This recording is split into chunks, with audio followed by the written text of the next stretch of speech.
big question that was being asked out when we were out with the Carl was about understanding the implications of summer brassicas on our environmental footprint. So it was a really nice lead into this next part of our today's focus day. One of the key areas that we've been focused on is understanding what our greenhouse gas emissions are over time. And you'll see on page 42 of the handout, since 2016-17 through to our 2021 year, what our biological greenhouse gas emissions are and what our model nitrogen loss is. So that's through Overseer. If you go onto our website, you can see all of that in more detail, plus each of our individual areas in Overseer, so it's all out there for everyone to be able to see. All farmers need to know this by December of 2022. So do you all know what your emissions are for your farm? George, put your hand up because I know you do. Anyone else? Ian, you must know yours. Yep, excellent. So we will all know that by 2025 we will have to have a GHG or a greenhouse gas mitigation strategy in place in order to align us with wherever the pricing mechanisms land. So we're in the process working with Fonterra and our farm environment plan to continue with our greenhouse gas mitigation approach. And a lot of that is looking at per cow efficiency. You will see in the handout a lot of the stuff that we've done already and the results that we've got from it. We're right at the cusp of really needing some interventions or technologies that will help us to continue to move forward.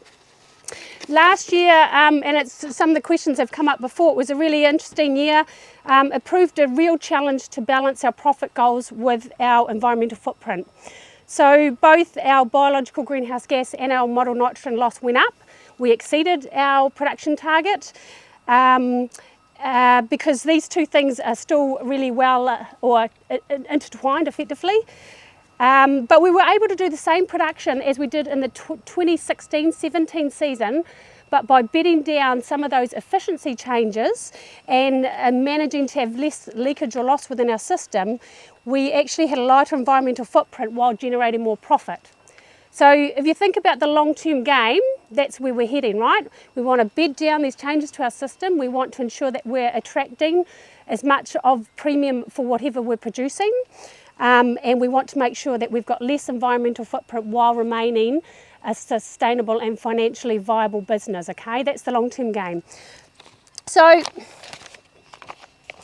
you can read all the detail about what we've done to date. We've talked about them at various focus days in the past. You can also see where our methane projection or our methane target is on the bottom of page 43.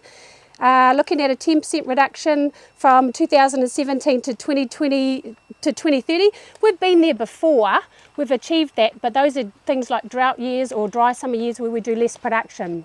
So the aim really is to continue to produce good quality produce, whether it's in the form of milk or whether it's in the form of livestock leaving the farm, but we want to be able to use the resources that are within our system more efficiently and more effectively.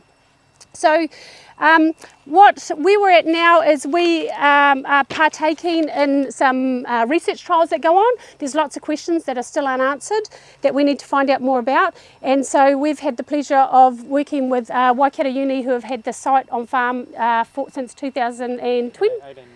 18 months now, yeah. So what I thought I would do is hand over to Professor Louis Schipper, and some of you have probably met Louis before in his lecturing capacity. Soil science lecturer, which is of course my favourite subject, which is awesome. He's also an environmental biogeochemist, and he's got some really, I guess he's really focused on long-term changes to soil organic matter, to nitrogen cycling, and impacts on land use on carbon fluxes and nutrient cycling. So as well as looking at agricultural systems, you also look at indigenous systems as well, and particularly soil microbial ecology. So he knows a shit ton about what's going on underneath us at the moment, don't you, Louis? And Dr. Aaron Wall, who's also a research fellow exploring greenhouse gas emissions in pastoral systems. So what I thought I would do was give them the opportunity to talk a little bit about why soil carbon matters and what you're actually trying to achieve by putting these magnificent, expensive pieces of equipment at our farm. Yeah. So I'll hand over to you, Louis. Thanks very much, Jo. Tēnā koe. So yeah, my name, well, let's just go with Louis. I think one of the things that you learn as you study the soil is how much you don't know, and that's the kind of scary part. When you start looking at soil, you realise all the things that you don't understand, and that kind of drives me forward. So I really appreciate the opportunity to be able to speak here with you, and look forward to questions. We work with the New Zealand Agricultural Research Greenhouse Gas Centre, and have been for about 10 or 11 years now. And our main focus with that work is to try and find out how we can reduce greenhouse gas emissions while maintaining production, right? So it's coming back to this kind of wagon wheel type approach. And the work that Aaron and I and some of our group have been doing has really been focused mainly on soil carbon, but we're getting more into nitrous oxide now. So Joe posed me a few questions here, so I just want to work through those kind of questions. The first one was, why are soils important with respect to greenhouse gases? And we talk about three greenhouse gases: methane, nitrous oxide, and carbon dioxide, right? Now, with respect to soil, methane we didn't used to think play a big role, right? So that's mainly coming from the animals, the methane. So I'm not really going to talk about it here. We have found recently, oddly, and we don't understand this, that some methane comes out of the soil as well. And we don't understand that at all. We're going to try and get to it. It's not a big deal. So we'll park that. The other one then is nitrous oxide, and nitrous oxide predominantly comes from urine patches and dung patches from animals. And the reason for that is that when a cow grazes a big area, it's concentrating all of that nitrogen in that big area and popping it down a little patch of urine or dung. And the amount of nitrogen there is just way more than the plants can handle. And because there's way more there, you get nitrous oxide being produced by the microorganisms as kind of a spillage product, right? So people are interested in trying to manage nitrous oxide emissions as well. But here is more on the last gas, which is carbon dioxide. And we're used to carbon dioxides coming out of cars from burning fossil fuels, but there's a massive exchange between the atmosphere and the soil of carbon dioxide as well. So about 20% of the excess CO2 in the atmosphere has come from the way that we, as a globe, have managed the land over the last couple of hundred years or so. And that's because we've cut down trees, or we've cropped soils heavily, and a lot of the carbon that's been locked up in the soil has been converted by microorganisms to CO2, right? And so, as soon as you hear that, you kind of think, well, then what's the opportunity to take CO2 out of the atmosphere and put it back into the soil? And is that a way that we can offset some of our greenhouse gas emissions? And this has become enthusiastically talked about everywhere around the globe, right? And there are large parts of sort of like the US, parts of Russia, maybe parts of Europe, where they cropped for years and years and years. And because of the way you do cropping, and we'll come to that in a bit, you lose carbon that's in the soil, gets converted through to CO2. So they have less carbon in their soils. There's an opportunity to recover it. So what's the opportunity then for New Zealand? Well, we've cut down forests and we've lost the carbon that was in those forests.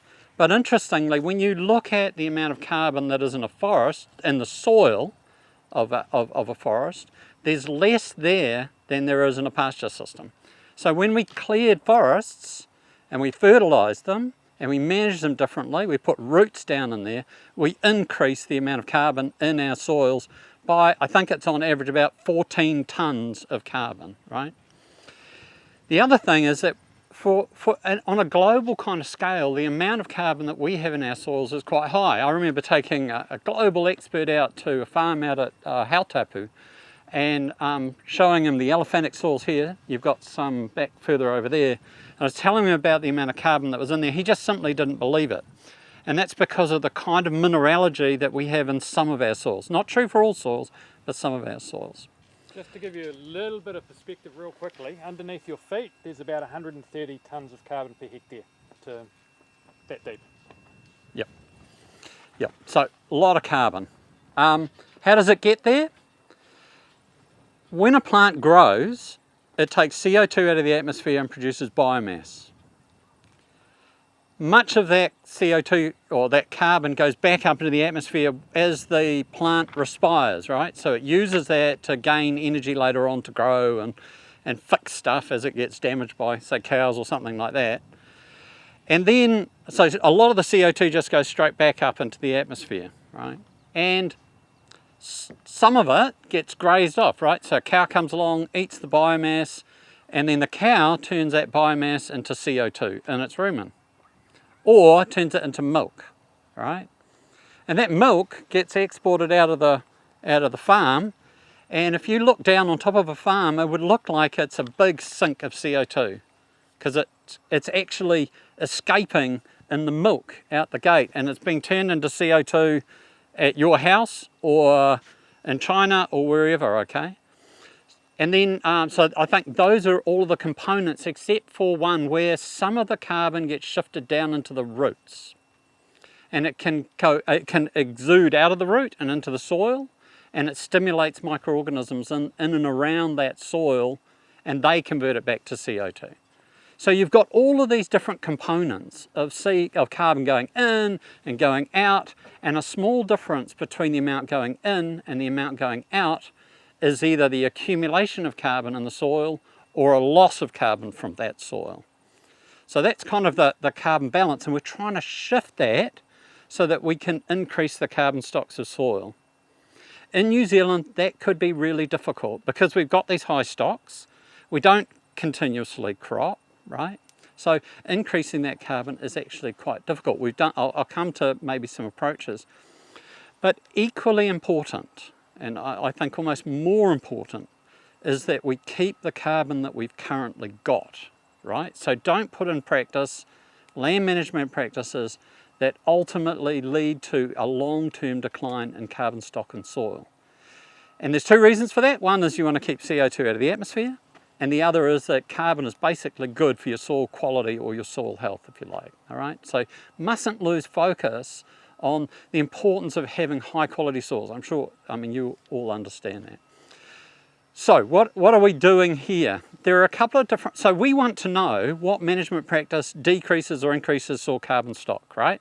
And there are a couple of ways you can do that. You can dig holes basically and measure the amount of carbon that's there, go away for 5 years and come back and measure it again and see if that's changed, right? So you've got to wait a long time. It does work, but it's really hard to go, oh, what happened in between, and it's really tricky. And the reason is, it's really hard to tell the changes, like Aaron's saying, 130 tonnes of carbon, right?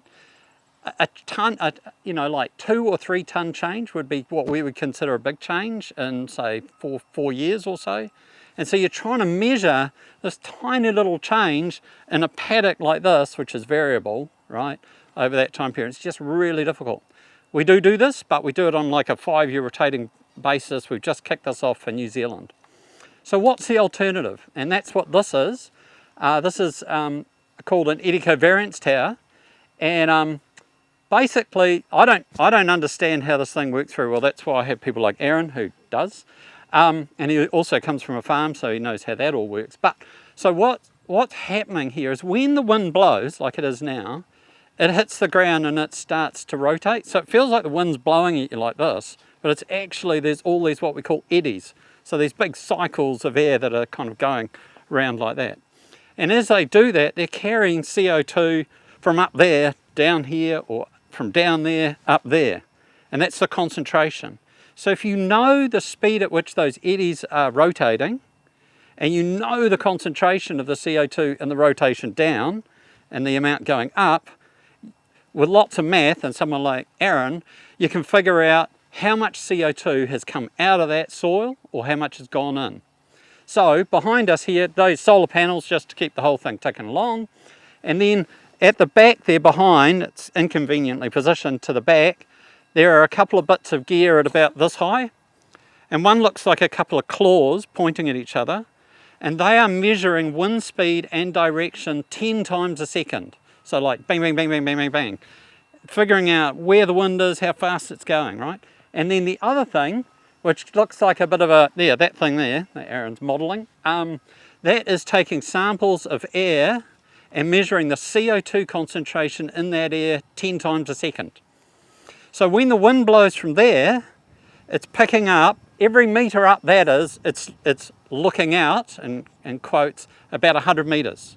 So it's looking beyond that fence line there, and it's averaging the CO2 concentration and this wind speed and all that for about 100 metres. So at the moment, Aaron has made a note of the time because you guys are all contributing to our CO2 record, and we're going to have to cut that out. So if you could hold your breath, that would be great. So now we can leave this out here for like, well, we've got one that's been going like 10 years at one site. So now we can look at, looks like Aaron wants to say something. Okay, we can look at all of the management practices and what happened when and that sort of stuff, right? And it allows us, so then we came up with part of Aaron's PhD, he figured out a way that we can treat this paddock separately from that paddock, which is what we're doing here. And when the wind comes from over from your guys' side, we can calculate the carbon balance here. But if it comes from the other side, we can pick it up from where the turnips were before. And now we can make a comparison. We can go, okay, this is probably going to be at steady state, probably not changing much in terms of carbon stock, or maybe a little, but we'll know. And then this one over here, it's bare. There's no plants putting carbon into the ground, right? It's dry, so the microbes are sort of not totally happy, but they're mostly happy, and they'll be producing CO2. So if you kind of put on your spectacles for seeing CO2, CO2 is kind of in and out of here pretty about right, you know, unbalanced. And over here, it's all basically fluxing outwards, right? And so one of the questions that we get is like, how do we increase carbon stocks? And we've looked at a few things like increasing diversity of pastures, and that does look like that might increase carbon a little bit, but it's hard to get at the evidence that easily. We've looked at a farm where they were importing as much feed as they were growing, 4.5 cows per hectare, and that was gaining carbon because of the amount of maize they were bringing. They were basically importing carbon that was going through the animal, ending up on dung on the land, and then some of that was being fixed as carbon. So you could do that, but that's obviously pretty extreme. And inefficient, yeah.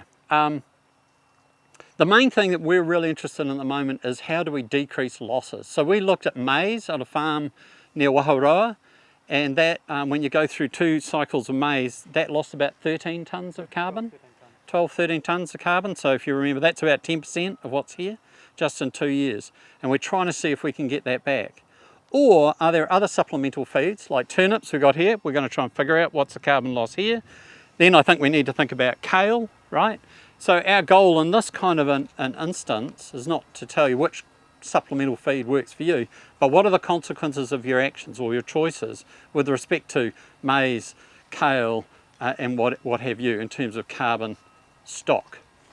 I might just stop there because I could go on forever, but you don't need that. I think that's got most of it. So what some of the early information that you're finding, of course, the question was about bare soils.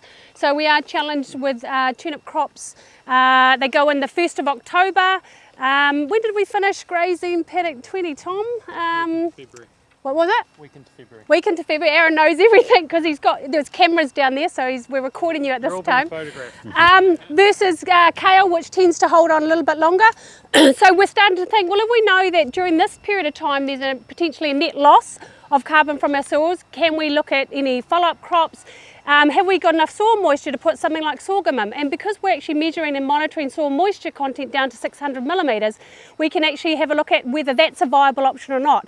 We've gone into both our years, summers, very, very dry soils, very unlikely that we'd be able to sustain a crop as late as the end of January, early February with the current soil moisture levels. So we have to think about how do we respond to the climate, relative soil levels, in order to start to mitigate some of these challenges we have when we have brassicas as part of our farm system. It's a really good point there, because the longer the soil stays bare like this, the longer there's no carbon input, so you lose more. But the kind of good side of it too is it fits in. If it's really dry and you can't establish something, the microbes are also moisture limited and the rate of CO2 declines. The worst case scenario is leaving something like this bare when it's quite moist, and then the CO2 would be going out pretty fast. And I forgot to mention so we've got a few of these in this box here, so if you're really interested in soil carbon stuff, there's a brochure on some of that, but we didn't want to sort of load you down with stuff, but please feel free to grab that. Yeah. Excellent. But have you got questions? I'll grab that, thanks Louis. We've got time for a couple of questions before we do need to head back for Louis or Aaron around the soil carbon and what they're doing here. Is there any questions from anyone? Gary? Yep. So when you look at our conversion farms, like Canterbury and parts of South Waikato Delta and that, and they're growing topsoil, are they actually, is that just straight out carbon? Are they increasing their soil carbon? Yeah, it's a really, what you're doing is creating a different soil profile. So the amount of carbon that is there may not change. And so there is often this sort of feeling that people are growing carbon, and the measurements that we've made of that is we see no evidence of that.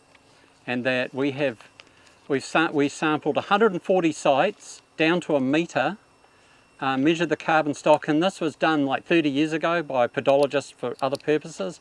Went and revisited those sites and we saw no change overall. There are some soils that have actually lost carbon that we're trying to kind of figure out, and now we've got this big national survey going on as well. We saw also, I had a student who did a paired site comparison between dairy farms next to dry stock farms. I won't get into definitions. No difference in carbon stock. There might have been slightly less under dairy, but it was pretty small and was hard to really be certain on, if you know what I mean, but pretty close. So no difference between pumice, clay, peat, ash? So there will be different amounts of carbon in this soil versus pumice soil for sure. But that's not land management, that's about the type of soil that you've got, yeah? The big one, of course, is peat, which like around here we've got over 100,000 hectares of peat, and that's like 5 metres of organic matter or more of organic matter. Those are the ones that really worry me. So as the peat sinks, yes, is that losing carbon? A lot. So if we could wind the clock back 100 years, we wouldn't convert half of Waikato? Yes. Is the short answer, but we don't have that luxury. And so now it's about what do we do now and how do we make that a fair, equitable transition, in my opinion. How do we do that? Really difficult. Malcolm? You made the comment that the bare ground releases CO2. Yes. Is it possible going forward that we as farmers may be limited to what area we can crop each year? Well, I guess that's kind of a policy question that I can't answer. I think once we know the size of the loss, then you can make decisions about how that fits into the total greenhouse gas budget for that farm and make decisions, right? Because you know if you have cows, you're producing greenhouse gases. And so where are those kind of trade-offs? It's not quite as simple as that, because and we're trying to get at this is the really hard thing, right? So say you crop maize 2 years and you lose 13 tonnes, then you go back to pasture for like 10 or 15 years, you might recover that carbon, right? So it's like growing trees and cutting them down, growing trees and cutting them down. Is that okay? And we're trying to figure out where that equilibrium lies, versus you might just go, oh heck with it, I'm going to take that paddock and I'm going to put maize on it year on year on year on year, and I'm never going to shift. And it'll go down to a new steady state of carbon, which is based on the amount of carbon that comes in through the roots and the amount that's released, and it might slowly grind downwards. But is that better for soil carbon, just soil carbon, than shifting your maize around with pasture renewal? We don't know at the moment. We're trying to figure that out. But that's only one factor that farmers are having to take into account, right? Soil carbon isn't going to and shouldn't rule everything, but it's fitting it into your farming philosophy, I guess. Rachel, last question from you, because we do need to get moving. Yep.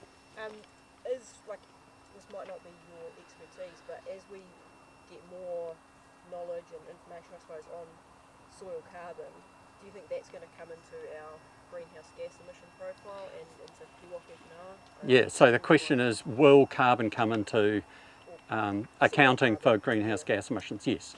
It certainly has overseas, right? We don't know enough in New Zealand yet to be able to make that kind of call. We do know how now to measure soil carbon stocks on a farm by taking soil samples to a specific degree of precision, like we'll be able to say how big a change occurs. So those are things that we thought we knew a lot about soil carbon, but we clearly do not. When you start asking these kind of questions, right? Because they're just ones they haven't really framed. Okay. Just to add to that real quickly, what we are pretty sure of is most dairy farms, at least around the Waikato and mineral soils, are pretty much at steady state over a longer period of time from a carbon perspective. But any given year could be a reasonable loss or a reasonable gain. So it's almost like you have to be a little bit careful what you wish for too. I mean, you have a really dry summer and lose a bunch of carbon. Do you want to pay for that? Is that your fault? Or would you rather average it out over 10 years? So. Yep. Oh, sorry. Okay, so if there's still outstanding questions for Louis or Aaron, feel free to collar them as we do head back to the shed, but we have run out of time for today. You can tell the stuff is really interesting. We often have students all gather around here blowing into the CO2. It's like practicing for a breathalyzer. No, not during the day. That's why our numbers are nuts. They find it absolutely fascinating, and that's the point I think we need to be very clear about, is that we have got a future generation that are coming through that are keen to help solve problems, that are keen to align our farming systems with the research that's out here, and I encourage you all to do the same. Stick close to the research, understand what your farm business is generating, understand the numbers, and then you'll start to understand what your triggers are to play with, and then you can start to make informed decision making as your system evolves. So we've covered quite a lot today. I guess the key thing is it has been a heck of a hot, dry slog of a summer, right? It's been like Groundhog Day every day. We're all facing it.